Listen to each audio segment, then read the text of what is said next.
Muito bem, mais uma vez nos reunimos para que a gente estude o Livro dos Médiuns. Hoje, dia 20 de setembro de 2023, nós estamos na sessão de número 26 do ano de 2023. E nós estamos terminando, ou pelo menos vamos assim, até um pouco mais avançando bastante, sobre o capítulo 26, que trata das perguntas que se podem fazer. Então, nós vamos praticamente terminar hoje, vai ficar um rabicho para a próxima semana, para que a gente entre depois no capítulo 27. Mas por agora hoje nós vamos falar sobre a saúde, perguntas que se podem fazer sobre saúde, sobre invenções e descobertas, sobre tesouros ocultos, sobre outros mundos. Sobre outros mundos vai ficar só para a próxima semana. Então, na questão 24, sobre perguntas que se pode fazer sobre saúde para os espíritos, Kardec pergunta: os espíritos podem aconselhar sobre a saúde? A resposta é: a saúde é condição necessária para o trabalho que devemos executar na Terra, e por isso os espíritos se ocupam dela de boa vontade. Mas como há ignorantes e sábios entre eles, nesse caso, como em outro, não convém dirigir-se ao primeiro que se manifeste. É mais ou menos assim. A gente quer saber sobre a saúde da gente aqui. Então a gente vai no vizinho, ela fala: o que você acha? Que remédio que você está tomando? Né? E aí o vizinho que não sabe de nada, mas quer ajudar, ainda que venha a dar sugestão equivocada, né? Recomendação equivocada, ele vai e fala o que bem entende. Então, é nisso que Kardec está falando. Nós precisamos, desculpa, os espíritos estão falando, a saúde é condição necessária para o trabalho que devemos executar na Terra. Então, é uma condição que a gente tem que buscar, a condição de uma boa saúde. Isso é até lei da conservação, que a gente precisa ter. E os espíritos, eles nos auxiliam, eles querem nos ajudar, Tá vendo? Não se ocupam dela de boa vontade. Então, mas também tem que lembrar que tem espíritos bem intencionados e mal intencionados. Ao longo de todo esse capítulo, ou mesmo ao longo de todo o livro dos médiuns, a gente percebe que Kardec está sempre dizendo: olha, cuidado para quem vocês perguntam. Não é assim, de primeira, vai lá e pergunta para qualquer espírito. Tem espírito que sabe, tem espírito que não sabe. Tem espírito que é bem intencionado, tem espírito que é mal intencionado. Tem espírito que é muito sábio, tem espírito que é muito ignorante. Então tem de tudo. Como no mundo aqui tem gente igual, não muda nada. Então os espíritos, eles seguem aquilo que eles são. Eles agem como eles são. Então, numa reunião mediúnica, chegar para o primeiro e vai e pergunta, não serve. Tem uma história que eu me lembro que aconteceu, foi muito engraçado, que inclusive estava do meu lado, não do meu lado, estávamos em casa, eu, né, e a moça que faz limpeza, tudo, lá na casa, né, e ela é evangélica. Mas ela sempre escutava, eu ouvia a Rádio Boa Nova, trabalhando, fazendo alguma coisa lá tal, e ouvindo a Rádio Boa Nova. E naquele dia estava o rádio ligado no Boa Nova, né, uma estação de rádio lá de Guarulhos, uma rádio espírita. E aí, Você se puder fechar o microfone aí, todos, porque tá entrando de vez em quando aí, tá? Obrigado. Então, e aí, estava ligado o rádio e tinha a história de uma pessoa que falava com estava numa cadeira de dentista e estava doendo muito o dente, estava num tratamento e esse tratamento estava se prolongando. Ele ficou quase 2 horas ali naquela cadeira. Então foi sofrido para ele do começo até o fim. E ele chegou um momento que ele apelou para o mentor espiritual, né? Que um mentor espiritual fosse dele ou de outro, enfim, alguém que ele tinha já uma certa familiaridade. Aí ele pede, né, ajuda para mais para o final, quando estava no auge da dor, ele pede ajuda para esse espírito. Daí a pouco o espírito fala assim, fala: "Ô, meu filho, eu lamento, mas eu não posso ajudar. eu não sou dentista, eu sou médico, né? Então, ele apelou para a ajuda do espírito, né? Querendo que aquela dor diminuísse, e ele, então, ele aparece mais para o final, ele fala, poxa, mas você só apareceu agora, você não faz alguma coisa para me ajudar? Essa dor está insuportável. Aí o espírito fala, mas, meu filho, eu não sou dentista, eu sou médico. Então, assim como no plano aqui material, bom, essa, só voltando um pouquinho na história, essa nossa amiga, né, essa senhora que trabalhava lá, mas ela rolou de dar risada da história, que realmente é isso, cada um tem a sua especialidade, mesmo os espíritos. E ela, mesmo sendo evangélica, ela sempre aceitou aquela condição da gente ser espírita e de forma aberta, sem estar escondendo nada, sem estar ouvindo o que quisesse. E ela compartilhava daquilo, das conversas. Quando ela tinha problema, ela pedia ajuda, pedia preces. Então, ela era simpática à nossa causa, né? Mas ela riu muito com essa história. E essa história, apesar de ser assim, engraçada, cômica, assim, mas é uma verdade. Cada um tem a sua especialidade. Como dizemos no Brasil, né? Cada macaco no seu galho. Então, não dá para perguntar sobre saúde para qualquer espírito. Tem que realmente ter a condição de saber, ou tem que ter esse conhecimento de saber com quem, que tipo de espírito que é, que tipo de assim, do que ele trabalhou nisso profissionalmente para poder pedir ajuda, né?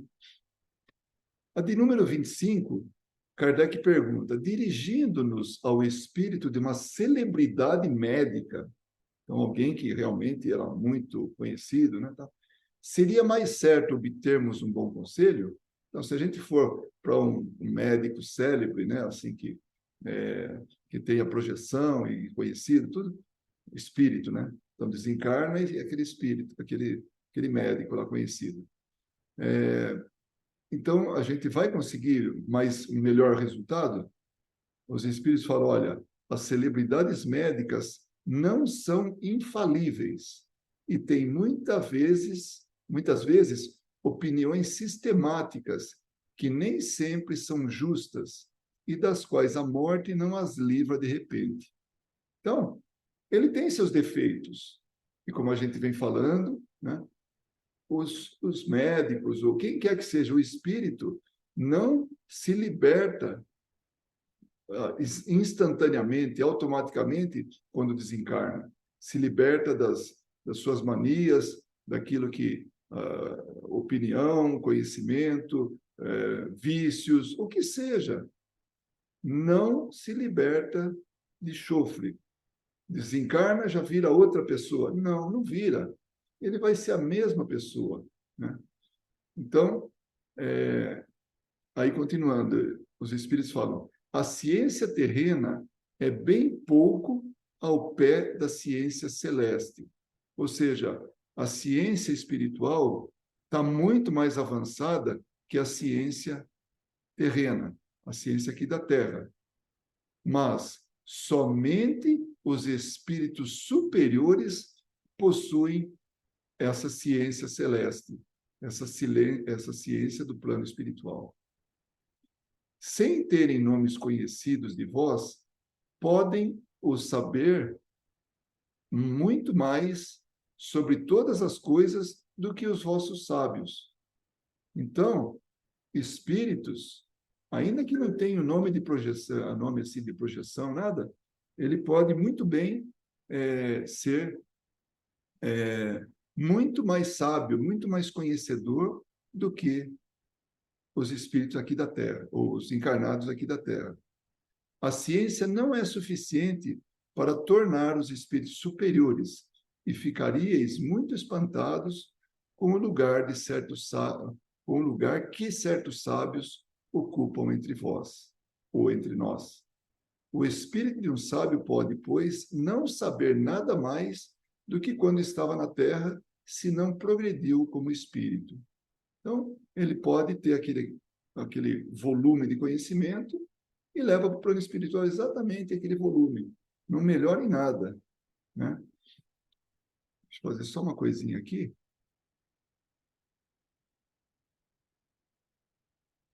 Só um momento.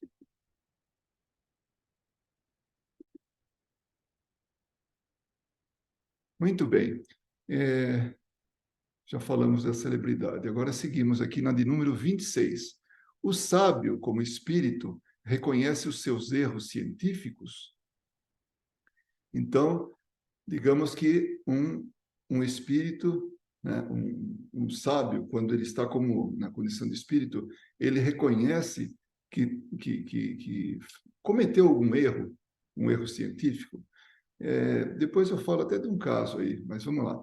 Se atingiu um grau bastante elevado para se desembaraçar da sua vaidade e compreender que o seu desenvolvimento não é completo, os reconhece e os confessa sem se envergonhar.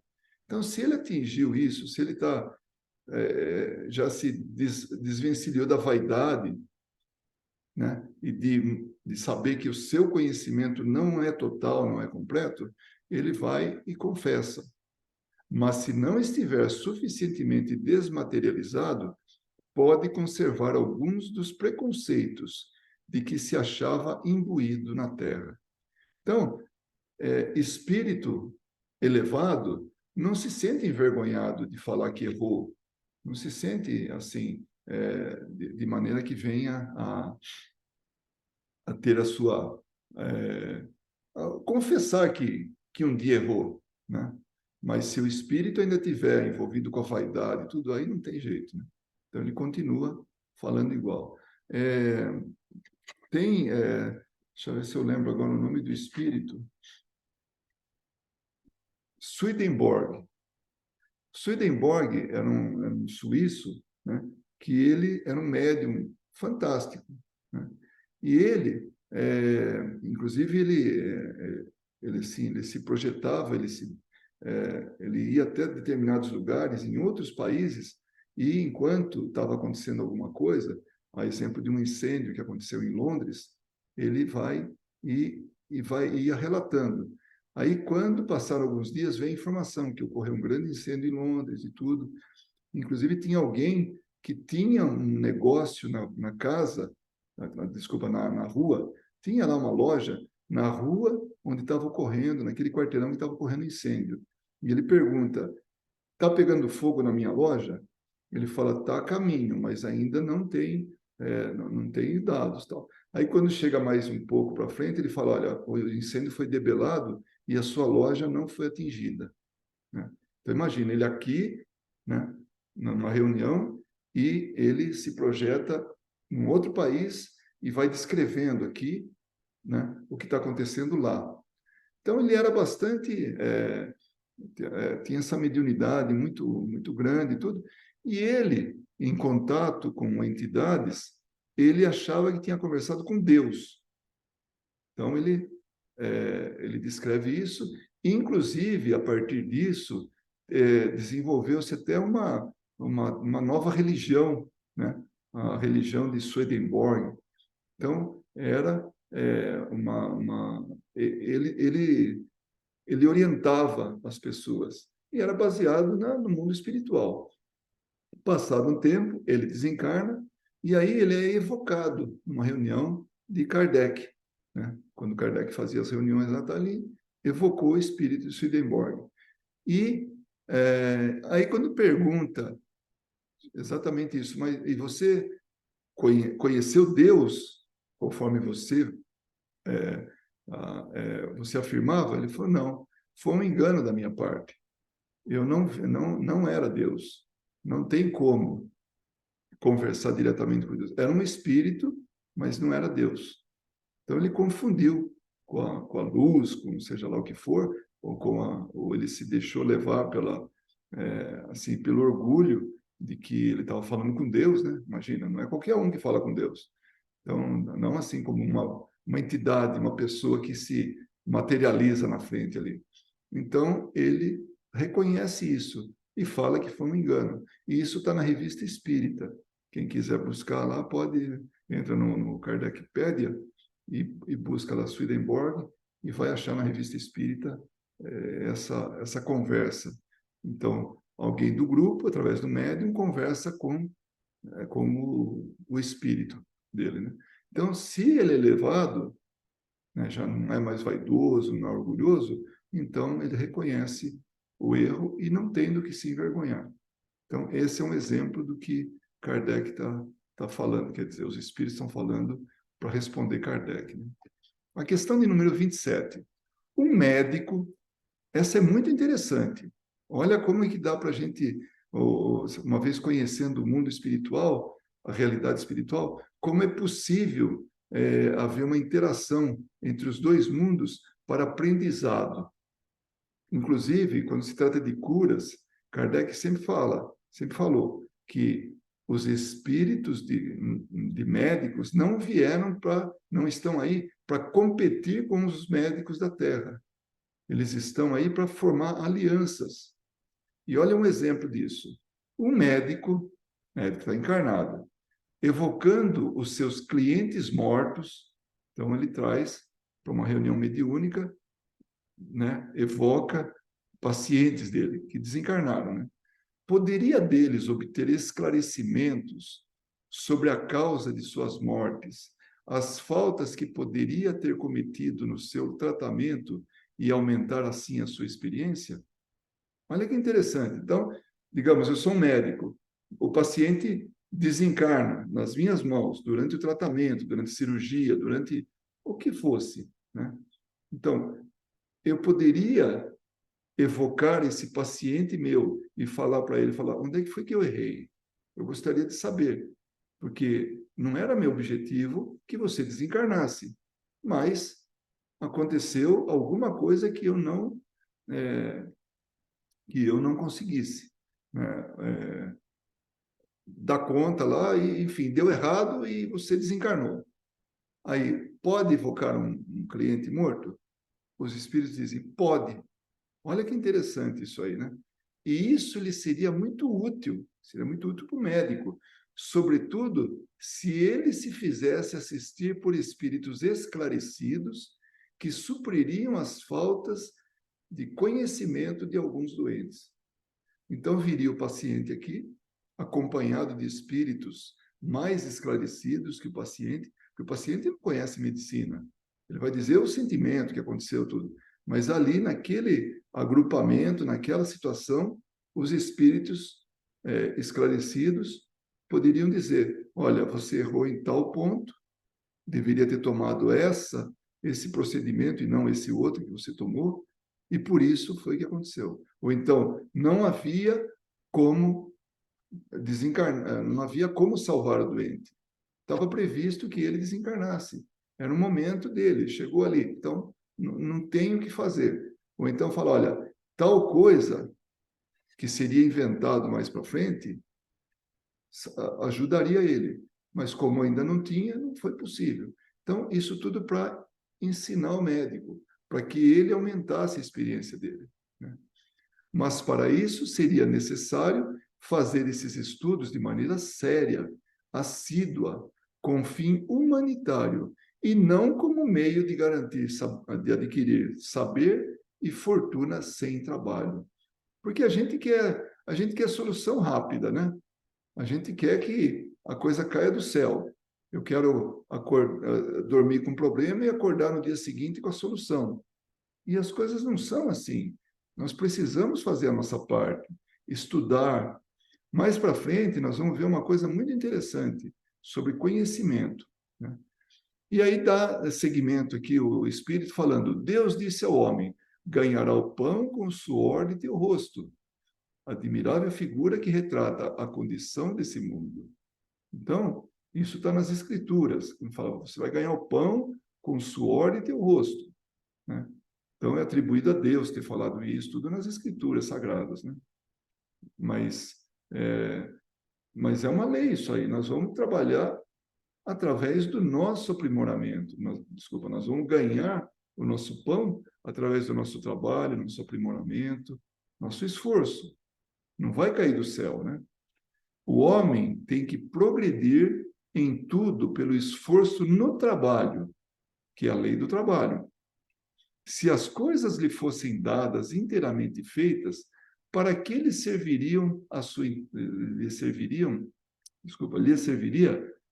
inteligência? E é verdade. Nós temos isso. Inteligência é um dom. Todos nós temos.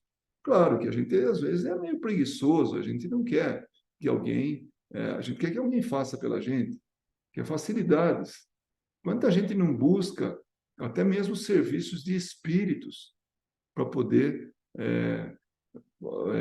assim, fazer uma coisa que venha servir para ele, para ajudar ele, para que ele não tenha esforço nenhum, né? E aí ele completa: seria como um escolar, um aluno, né, cujas tarefas fossem feitas por outro.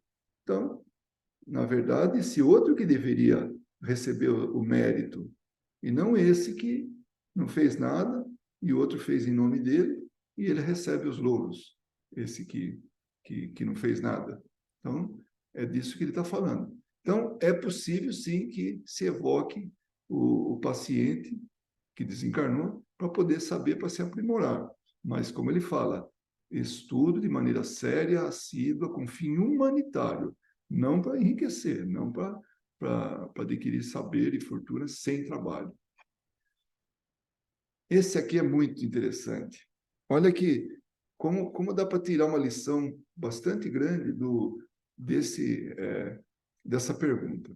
O sábio, de número 29, o sábio, agora pergunta sobre invenções e descobertas, tá? Até agora a gente está falando sobre saúde. O sábio e o inventor nunca são assistidos pelos espíritos nas suas pesquisas. Quer dizer, os espíritos nunca interferem nas pesquisas de quem está inventando ali, trabalhando, né? Aí os espíritos falam: ó, isso é bem diferente. Agora vem a parte que até a gente sublinhou aliás, todo esse parágrafo deveria ser sublinhado, mas vamos lá. Quando chega o tempo de uma descoberta, os espíritos incumbidos de lhe dirigir a marcha procuram o homem capaz de a levar a bom termo. O mundo, a humanidade, ela tem um caminhar, né? Em termos de evolução. E tem coisa que tem que acontecer num determinado momento, ou perto, em torno de um determinado momento, de um ano, de uma década, de um século, né? Depende da posição assim na história. Então, se naquele momento é necessário que seja inventado alguma coisa, parece até assim, algo interessante, assim, que muita gente tem a mesma ideia em vários lugares do mundo. Aí fala assim, mas como é que pode? Como é que uma pessoa, como é que aquilo que nunca existiu, que nunca foi inventado, de repente várias pessoas têm a mesma luz, né? De repente dá uma luz lá e as pessoas, né, em lugares diferentes, trabalham naquele tema, naquele assunto, né? Então, e é nisso que está a resposta. Quando chega o tempo de uma descoberta, os espíritos incumbidos de lhe dirigir a marcha procuram alguém que seja capaz de fazer aquilo. Inspiram-lhe as ideias necessárias, mas com o cuidado de lhe deixar todo o mérito. Então, o mérito é de quem está inventando. A inspiração vem, mas o mérito vai ser de quem está trabalhando a ideia, de quem está pondo o suor dele, o esforço dele. Porque essas ideias ele terá de elaborar e pôr em execução. Quando o avião foi inventado, era o momento que o avião fosse inventado. Então, assim, no caminhar da humanidade, algumas coisas foram acontecendo. E então não é uma pessoa só que estava envolvida com isso, mais pessoas e de diferentes lugares. Então tá lá, fica aquela briga, quem foi o pai da aviação? Foi Santos Dumont ou foram os irmãos Wright? Santos Dumont, brasileiro, que vivia da fortuna que o pai deixou, ele nunca trabalhou, ele gastava o tempo com as invenções dele, né? Então ele se dedicava, gastava dinheiro e tempo com as invenções. Ele era muito rico com a fortuna que o pai deixou para ele. E ele foi para a França e lá ele tinha mais meios de poder trabalhar aquilo que ele queria desenvolver, que era um objeto que voasse, um dirigível, mas assim, que voasse, que não fosse um balão, né? Então, o balão faz parte dessa época, né? Um pouco menos, um pouco mais, tal, mas o dirigível, né? A base de um balão a gás, subia aquilo lá tal, mas era um tipo de aviação. Aí, Santos Dumont trabalha nisso. Em paralelo, se trabalhava aqui, em segredo, os irmãos Wright, e ficou registrado que eles foram os primeiros a voarem, né? Enquanto que Santos Dumont, alguns atribuem, nós brasileiros achamos que foi ele, então, mas não importa. Outros lugares, teve um outro inventor que também trabalhou na mesma ideia, né? E o verdadeiro pai da aviação, no final das contas, é Leonardo da Vinci, que no meio de todas as invenções dele, que uma das atribuições dele, dos valores dele, era justamente ser inventor. E ele foi aquele que inventou. Então, lá, bem para trás, lá no século XVI, XVII, foi lá que ele inventou o avião. Não o avião, mas um modelo que dirigia, que era como um helicóptero, né? Então, o interessante é que, quando o avião foi inventado, vários inventores tiveram a mesma ideia. E assim com todo o resto. Se pegar com computação, se pegar qualquer outra coisa, carro, vai ver que houve um pipocar de ideias em vários lugares. Quem que faz isso? São espíritos encarregados de fomentar isso, de provocar isso, porque é chegado o momento da humanidade descobrir algumas coisas. Isso está na área da medicina, isso está na área do transporte aéreo, tudo, né? Tem um momento que vai acontecendo. E o que, que acontece, né? Por que, que se faz isso? Porque é o momento que a humanidade já tem condições de administrar isso. Antes não era possível, por falta de recurso, ou mesmo por falta de moral, mas depois vai acontecendo.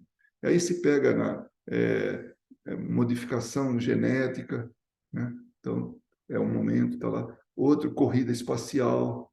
Então, tudo, se for ver bem num ângulo maior, a gente vai perceber que existe um direcionamento por parte dos espíritos. Espíritos encarregados de fazer progredir o planeta. Então, a gente vai vendo isso, esse caminhar da humanidade, e em cada momento, onde é importante, onde é necessário, os espíritos vão e dão a intuição, orientam, né? Mas eles não resolvem, eles não dão a fórmula, eles intuem e depois somos nós que devemos ter essa o mérito disso. Então nós que vamos ter os louros disso que acontece. Por quê? Porque somos nós que temos que transformar a Terra, não a Terra como o planeta, mas como humanidade. A moral dela, o conhecimento dela, dessa humanidade, somos nós. Não está na mão dos espíritos. Os espíritos nos ajudam, mas o trabalho que tem que fazer somos nós. Todos nós. Então, o homem ajuda o homem através do homem. A gente tem que se virar aqui. Só que a gente não percebeu isso ainda. Nós não temos essa capacidade de perceber que somente nos unindo é que nós vamos conseguir resolver as coisas. Resolver fome num lugar que nós mesmos criamos, hein? Né? Desastre ecológico em outro, porque nós também fizemos isso. Nós provocamos. Então, grandes invenções, Olha o que aconteceu no momento onde todos nós seríamos afetados por uma doença, um vírus, a pandemia da Covid. A Covid-19, ela foi assim, combatida com a união dos cientistas, daqueles dos microbiologistas, sanitaristas, eles, juntos, de vários países, fizeram alianças, união, né? Algumas uniões, e aí resolveram o problema. Claro que, mesmo aí, tem gente que quer ganhar dinheiro com isso, então laboratórios ficou naquela guerra, um ali, outro aqui e tal, mas, no fim, se for ver bem, foi a união, porque nunca uma vacina saiu em tão pouco tempo. Tem vacina que durou 30 anos para ser perfeitamente assim adaptada para erradicar algum tipo de doença. 30 anos. E essa saiu durante a pandemia, saiu a vacina e foi ministrada e foi resolvida. Porque ali afetaria todo mundo. E assim é com tudo, com o meio ambiente, é com a fome, é com a guerra. Então, enquanto a gente estiver fomentando as coisas por egoísmo, né, por orgulho, então a gente vai continuar tendo todas essas diferenças, essas catástrofes, tudo que está aí. Né? Então, a união nossa está relacionada com o nosso valor moral. Então, à medida que a gente vai conquistando um pouco dessa moral, quando a gente vai amadurecendo, os espíritos vão nos dando esses inputs, né? Eles vão dando assim essas dicas do que tem que ser feito. Porque no caminhar da humanidade é o momento chegado de que que essa invenção ela chegue, né? Com esse desenvolvimento. Assim acontece com todos os grandes trabalhos da inteligência humana. Os espíritos respeitam cada homem na sua esfera própria. Aquele que só é capaz de cavar a terra não será feito depositário dos segredos de Deus, mas saberá tirar da obscuridade o homem capaz de realizar os seus desígnios.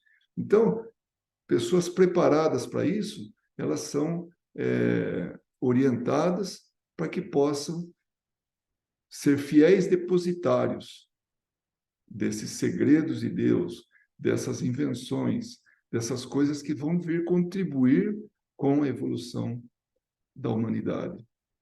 Não vos deixeis, pois, arrastar pela curiosidade ou a ambição, por um caminho que não corresponda ao objetivo do Espiritismo e que resultaria para vós nas mais ridículas mistificações. Então, que a gente não caia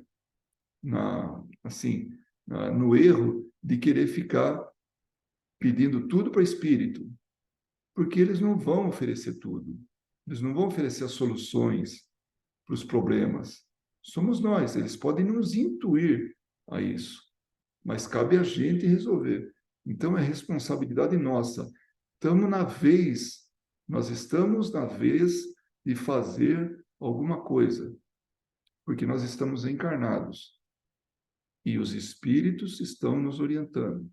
Agora, se um desses espíritos reencarna, vem para cá, trabalhando em conjunto com os que estão aqui, na época da sua encarnação, juntos vão chegar à solução. Então, por isso que vem gente, né, encarnam grandes gênios, cientistas, músicos, pintores, enfim, o que seja, né, reencarnam aqui para dar um empurrão. E esses são aqueles que estão encarnados, são os encarnados da vez e que têm que fazer alguma coisa aqui.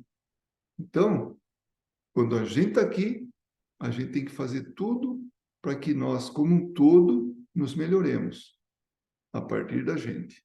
Então, essa questão ela é muito interessante e muito esclarecedora, né? Por isso que a gente demorou um pouquinho mais nela, porque realmente é uma grande lição. E Kardec tem uma observação. O conhecimento mais preciso do Espiritismo acalmou a febre das descobertas que, no princípio, muitos se vangloriavam de fazer por seu intermédio.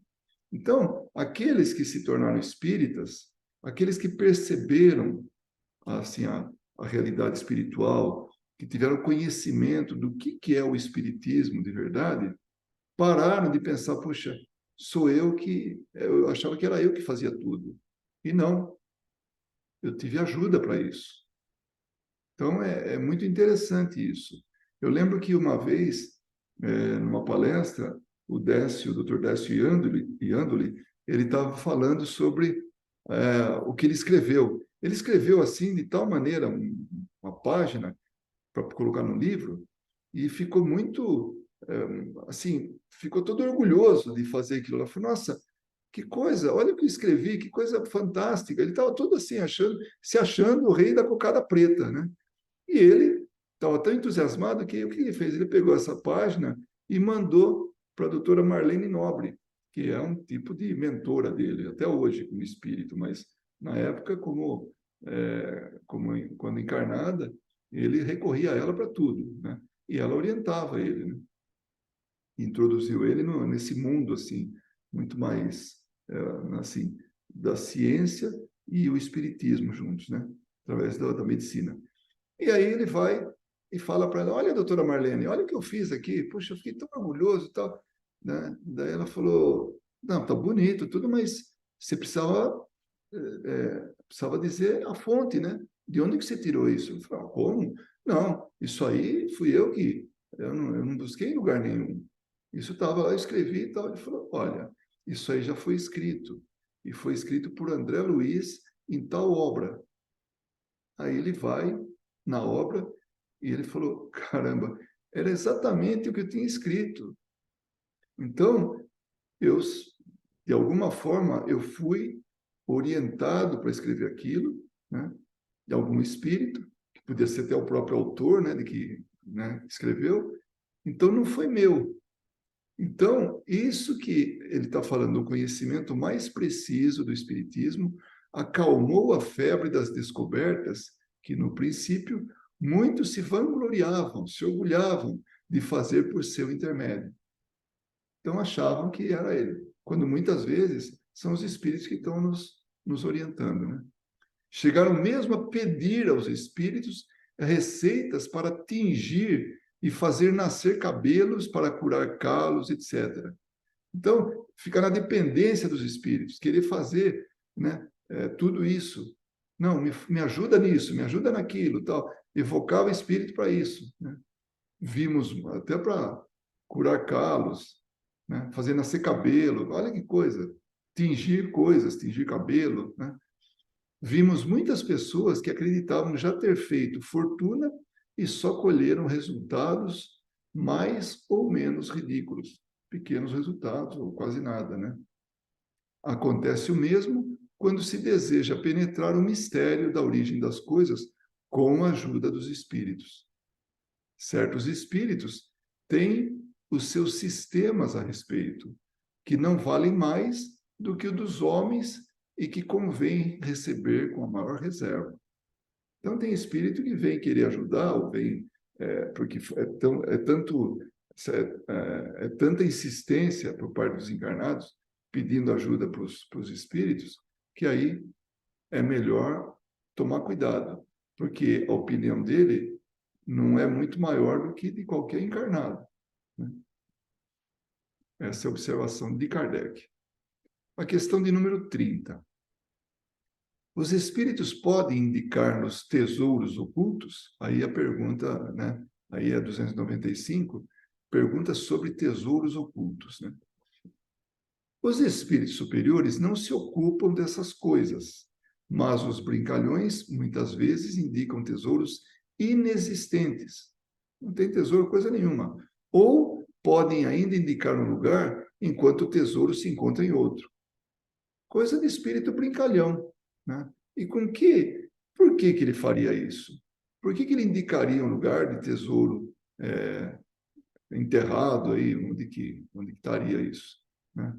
Tesouros ocultos.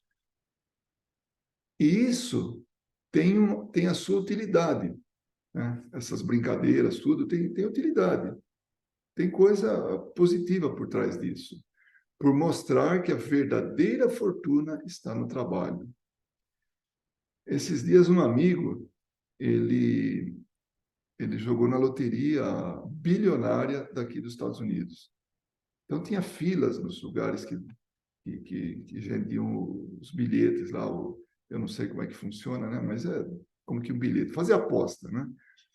E essa loteria bilionária é para alguns estados, não é para todos, né? Aqui nos Estados Unidos. Então, em Nevada, no estado de Nevada, onde a gente está aqui, não tem essa loteria, não tem a gente não teria acesso. Se quiser jogar nisso, tem que ir para um outro estado. E esse amigo foi para um outro estado para jogar, né? Ele foi para Utah, né, que é mais próximo daqui. Poderia ir para Califórnia, que também nós estamos mais ou menos perto, tá? E ele foi lá e ele já fazia planos até de gastar o dinheiro, né? E ele, na maneira dele, ele não é espírita, né? Ele rezava lá e ele tinha certeza que ele ia ganhar. Ele já tinha até como que ele ia receber o dinheiro, né? Já que ele não ia como alguém porque uma fortuna tão grande, US$ 1 bilhão, é muito dinheiro. Eu nem sei quanto é isso. Eu acho que eu consigo imaginar o que é US$ 1 milhão. Passou disso, não interessa, é pouco, muito, não importa, para mim é a mesma coisa, né? E ele, não, já estava até pensando como é que ele ia gastar o dinheiro, né? Então, não adianta ficar pedindo, tem que trabalhar. Então, a verdadeira fortuna está no trabalho. E até depois eu até tive que me segurar um pouquinho para não brincar com ele, não fazer uma brincadeira, porque ele ficou muito decepcionado, porque ele achava que ele ia ganhar. Se a providência destina riquezas ocultas a alguém, essa pessoa as encontrará naturalmente e não de outra maneira. Se for para eu encontrar isso, um tesouro, vai naturalmente acontecer. É porque eu preciso de alguma maneira. Mas pensando no meu caso, eu acho que Deus é muito justo comigo e não me deixa ganhar nada, nem rifa, porque acho que vai estragar bastante comigo, assim, se eu tiver alguma coisa. Então é melhor ficar do jeito que está, com o que é suficiente, obter através do trabalho e pronto, né? Tem uma observação aqui de Kardec, né? A questão dos tesouros ocultos é do mesmo gênero da questão das heranças ignoradas. Bem louco seria aquele que contasse com as pretensas revelações que lhe podem fazer os malandros do mundo invisível. Olha como é que ele chama os espíritos brincalhões, né? Malandros do mundo invisível. De novo, ele está sempre alertando: cuidado, não é porque desencarnou que vira espírito superior. De jeito nenhum. Malandro aqui na Terra continua sendo malandro no mundo espiritual. Não tem jeito. Já dissemos que quando os espíritos querem ou podem fazer dessas revelações, as fazem espontaneamente, não precisando de médiuns para isso. Não precisa consultar, não precisa evocar, nada. Se tem que ser, vai ser de maneira espontânea. E ele dá um exemplo aqui, que a gente termina a nossa aula com esse exemplo. Uma senhora perdera o marido após 30 anos de casamento e estava ameaçada de ser expulsa da sua residência, sem nenhum recurso pelos enteados, para os quais havia sido uma segunda mãe. Então, morre o marido, né? Depois de 30 anos, ajudou a criar os filhos, era uma segunda mãe e tal, mas ia perder tudo lá, né? Porque não tinha recurso por parte dos enteados, ninguém ia ajudar ela lá. Seu desespero chegava ao auge e uma noite o marido lhe apareceu e a convidou a segui-lo até o seu escritório. Então, imagine, ele desencarnado, ela encarnada, ele se faz presente, aparente, uma aparição, né? Lá lhe mostrou a sua escrivaninha, que ainda estava selada e provocando um efeito de segunda vista, ou dupla visão, que é aquela dos sonâmbulos, né? Que podem enxergar através de paredes, através de caixas fechadas, ou livros fechados e conseguir ler, né? Lhe fez ver no seu interior. Indicou-lhe uma gaveta secreta, que ela não conhecia, explicando-lhe o seu mecanismo e acrescentou: eu previ o que está acontecendo e quis assegurar a tua sorte. Nessa gaveta estão as minhas últimas disposições. Deixei-te usufruto desta casa, que ela ia ser mandada embora da casa pelos enteados, né? E uma renda no valor de tanto. E depois desapareceu. No dia de tirar os selos judiciais, ninguém pôde abrir a gaveta. A senhora então contou o que tinha acontecido, que o marido apareceu para ela, né? Abriu a gaveta, ela sabia como, né? Porque ela seguiu as instruções do marido, e lá encontraram o testamento conforme o que lhe havia sido anunciado. Ou seja, ela permaneceria na casa e receberia uma renda mensal ou anual, que seja, de tanto para a subsistência dela.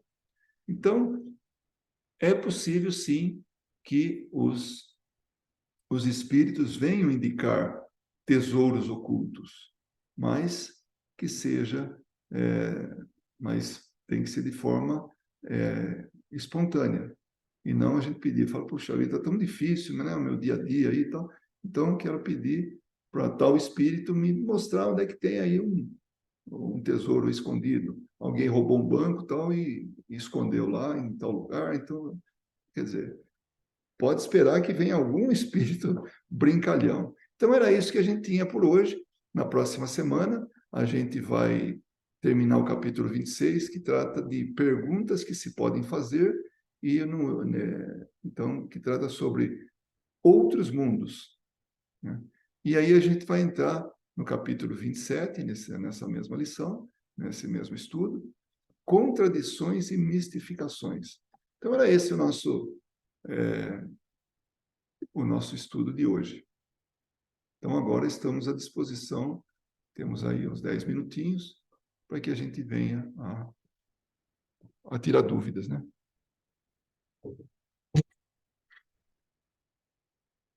E comentários, e enfim. Interessante esse capítulo, né, Luiz? Essa parte do capítulo.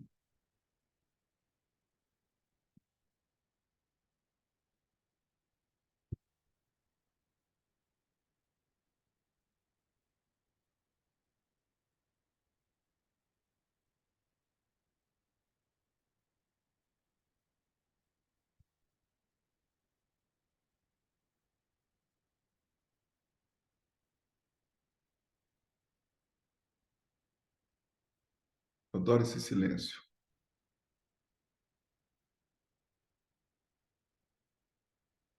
Quer dizer, não é que eu adoro, ele é meio assim, recorrente, né? Muito bem. Aparentemente ninguém tem nenhuma dúvida ou nenhum comentário, então nós terminamos aqui a nossa sessão de estudos da noite de hoje.